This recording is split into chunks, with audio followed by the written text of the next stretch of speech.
Okay, so even if you haven't got the website yet, that's okay. Just listen in and I'll help you find it in a sec. So integral approximation calculator, and we're going to use this software to help us answer the rest of the textbook questions that we're going through. So let's have a look at question 3, which says use rectangles to find lower and upper sums for the area between the graph and the x-axis, y equals x squared and the x-axis, from x is 1 to 2. So we're interested in this interval here.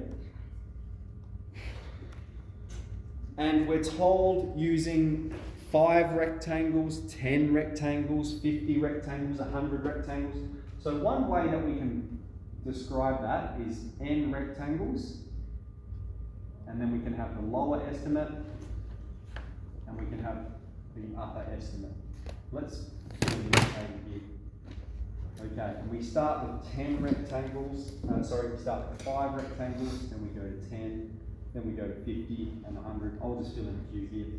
And let's do the lower estimate. So here's what we're typing in, all right, into this integral approximation calculator. We've got the function y equals x squared. We're interested in the function from x is 1 to x is 2. Okay, so A and B are the boundary over which we're interested in the area. N here is the number of rectangles we're going to use. So our first one is 5 rectangles. And then left, we've got a number of options. We've got left, right, midpoint, trapezoid, and Simpson.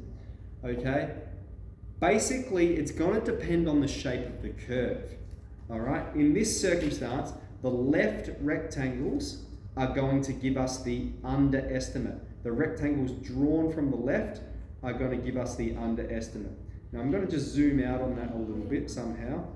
Zoom. All right, there we go. I can move it around a little bit too. All right, and the estimate I've got using 5 rectangles, we can see the 5 rectangles drawn there, is 2.04. Now if I change it to right, okay, you can see that those are my upper rectangles and the estimate we have is 2.64. Okay, then all we're doing is changing the number of rectangles that we're using. And our hypothesis is the more rectangles we use, the closer this is going to get because the less error we have. We have 2.485 for the upper, and for the lower, 2.185. All right, I'll stop there. I'll let you guys proceed. So have a go at answering question 3 there.